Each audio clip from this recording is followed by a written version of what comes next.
이게 명확히 한 줄이 딱 있을 때, 그렇게 됐을 때는 재벌, 정말 큰 기업의 대표라고도 얘기를 하거든요. 일단은 점하고 주름하고를 좀 같이 얘기할 텐데요. 왜냐하면 둘이 비슷해요. 있으면 그 부분이 좀 안 좋다라는 개념으로 보는 거거든요. 점부터 좀 얘기를 할 텐데요. 일단은 얼굴에 있는 점은 95% 정도는 나빠요. 근데 가장 안 보이는 데 있는 점이 가장 좋은 점이에요. 그래서 많이들 얘기하는 게 이제 발바닥에 있는 점을 얘기를 해요. 그 다음에 등에 있는 점. 그 다음에 이제 많이들 얘기하죠. 그 중요 부위에 있는 점. 남자 여자 똑같습니다. 이런 점들이 좋다 이렇게 얘기하고요. 또 특이한 점은 뭐냐면 안 보이는 점이라고 했잖아요. 머리카락 안에 있는 점. 그 다음에 눈썹 안에 있는 점이 있어요. 근데 머리에 있는 점은 이제 조상, 부모, 물려받는 거 이런 것들을 얘기를 하죠. 근데 재물이에요, 대부분 재물이고, 그러니까 명예나 이런 건 얼굴에 있는 점이 좋을 때를 얘기하고, 그 다음에 이제 얼굴에 있는 점인데 가운데에 있는 점은 대부분 좋다고 얘기를 해요. 사과무늬에 가지고 있는 점이죠. 여기 한 가운데에 튀어나와 있는 큰 점이 있죠. 그게 바로 명예예요. 우리가 흔히들 알고 있는 가장 좋은 점. 그 다음에 코에 있는 점. 제일 유명한 게 누굴까요? 고소영도 있고요. 그 다음에 한가인 이거는 이제 배우자, 재물. 입에 있는 점은 내가 입이라는 거는 이제 욕심이기도 하고 성욕이기도 하니까 매력. 많이 있으면 안 좋고요. 이제 한 개 정도 있는 점을 이야기를 하죠. 그런데 여기서 중요한 게 있어요.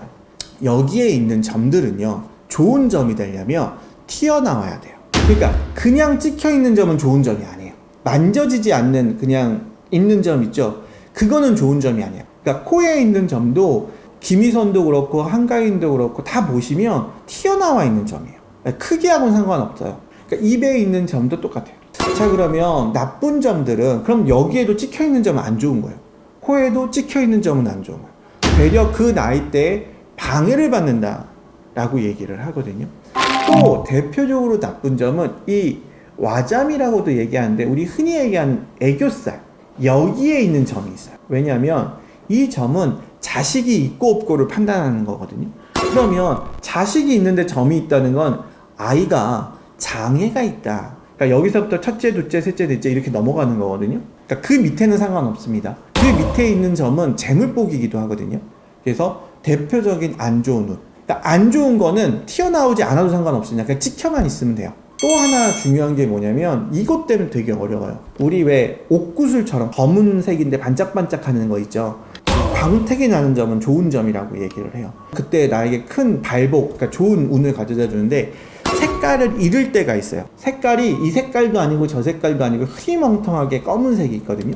그거는 역할을 다 했다고 해요. 그래서 좋은 데에 있어도 그 점은 아무 의미가 또 없는 점이에요. 근데 대신에 그건 나쁜 점은 아니에요. 자, 그 다음에 이제 주름인데요. 나이가 들어서 생기는 주름은 상관없습니다. 그건 당연한 거예요. 대표적인 주름이 여기 생기는 주름이에요. 명궁에 생기는 주름인데 일단 아까도 얘기했지만 많으면 안 돼요. 많으면 일단은 안 좋고 이게 좋을 때가 있어요. 이게 명확히 한 줄이 딱 있을 때 이때가 좋다고 얘기하는데 왜 좋다고 얘기하냐면 일단 공부는 못해요. 대신에 집중력이 되게 뛰어나요. 그리고 하나를 하면 끝을 봐요. 그래서 그 장군감이라고도 얘기하는 주름이에요. 또 그 대표적인 주름이 팔자주름이에요. 이 팔자주름이라고 해서 법령이라고 얘기하거든요. 사람들 위에 있고자 한다. 사람을 가르치려고 한다라는 개념이에요. 그러니 내가 사람들 위에 있는 사람이면 괜찮죠. 많은 사람을 거느릴 수 있는 주름이거든요. 그런데 내가 어떤 일을 배우는 사람이에요. 그런데 내가 내 윗사람을 가르치려고 해요. 그럼 부딪히겠죠. 그래서 이 팔자주름이 좋은 건 맞아요. 그런데 내 위치에 따라서 싸우는 게 돼요. 그래서 자리를 못 잡는 게 되고, 또 하나는 얘가 이렇게 내려와서 이 밑에 주름까지 이어지는 분이 있어요. 그 대표적인 분이 누구냐면 하나 회장. 그렇게 됐을 때는 재벌, 정말 큰 기업의 대표라고도 얘기를 하거든요. 근데 단점은 너무 큰 카리스마. 그러니까 자기 마음에 안 들면 다 쳐버려요. 내가 예를 들어서 가진 게 없는데 집에서 막 명령만 하고 싸우고 이러면 또 안 좋겠죠. 그래서 이 주름이라는 거는 상황에 따라서 그렇게 해석되어지는 부분들이 있다. 아까 얘기했지만 눈 끝에 있는 주름도 하나 있는 거는 다정한 사람입니다. 많이 있을 때 작은 거 말고 짙게 이렇게 두세 개가 있을 때 두 집 살림한다 또는 바람핀다. 네, 관상에 대해서 뭐 여러분들이 보는 입장과 이제 관상을 보는 사람이 보는 입장은 다르세요. 본인들이 봤을 때는 아, 나 눈 짝짝인 것 같아, 나 입이 너무 큰 것 같아, 이렇게 생각하실 수 있는데요. 약은 약사에게, 병은 의사에게 얘기하듯이 관상을 보시려면 출장 조사를 통해서 직접 문의하시는 게 좋을 거다라고 말씀드릴 수 있을 것 같습니다. 네, 감사합니다.